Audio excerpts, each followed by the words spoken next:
Tories hate the arts. You're looking at a piece of art now. It's by T.S. Eliot, from a poem some of you may have read at school, or even just read because you happen to like poetry and you happen to like T.S. Eliot.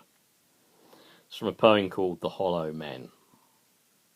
Let me just read these couple of verses and then I'll start from what I really want to say. It's near the end. Between the desire and the spasm, between the potency and the existence, between the essence and the descent, falls the shadow. For thine is the kingdom, for thine is life, for thine is thee. This is the way the world ends. This is the way the world ends. This is the way the world ends. Not with a bang, but a whimper. Obviously we can read all kinds of things into that poem, and it's not for me to tell you what to read.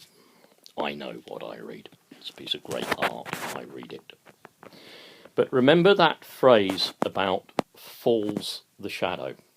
If you don't remember any T.S. Eliot, and by the way, I'm a great T.S. Eliot fan, if you don't remember any T.S. Eliot, remember those words, falls the shadow.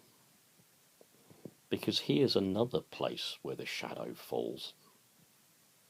It falls between the Tories, who are so convinced that they're going to support our British ex-servicemen, who are so determined, would I even say, yes I will say, so patriotic, that our ex-servicemen end up like this ex-serviceman, on our streets, sleeping rough, having dealt with tours in Northern Ireland, Bosnia, Kosovo, Sierra Leone, and the chap even puts his army number.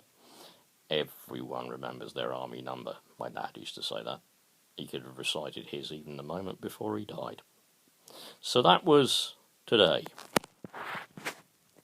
And there was the shadow when it fell on yesterday.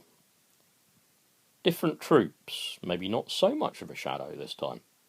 Actually, that's an image taken from Dunkirk, the return of the British Army from Dunkirk. The Paul Gallico story, the Snow Goose, if you want to read a really good story on that. It's short, it's brilliant, but it's absolutely a beautiful story. And that's taken from, well, it's copyright Getty Images, so sorry about that. But that was yesterday. Remember when they did that? What they fought for us, our freedoms, our democracy, all the stuff that Mrs. May is giving away as homeless returning soldiers sit on our streets. So look at the whole poster with me for a second. It's a quote from Alan Price, famous musician, and it's from the album of the same name. Between today and yesterday is like a million years.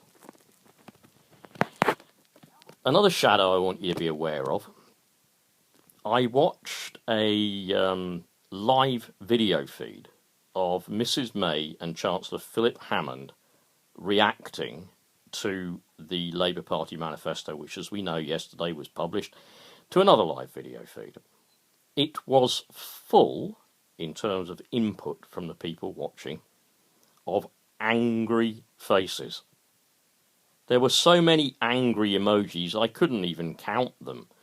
I don't think there was one single positive smile, thumbs up, even a grin. I don't think there was even one.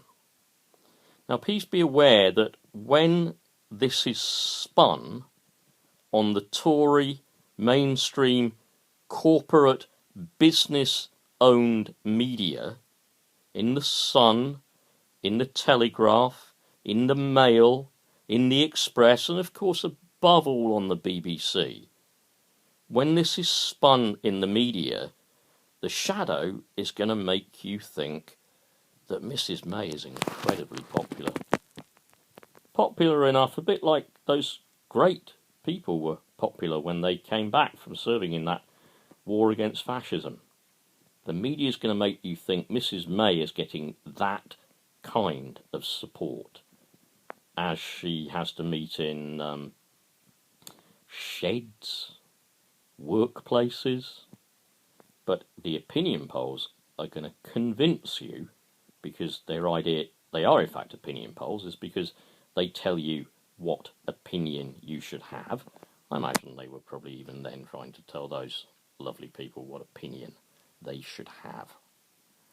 So be careful.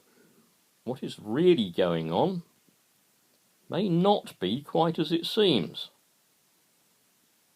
Between the reality and what you see in mainstream media, there often is a very, very big and deliberate shadow.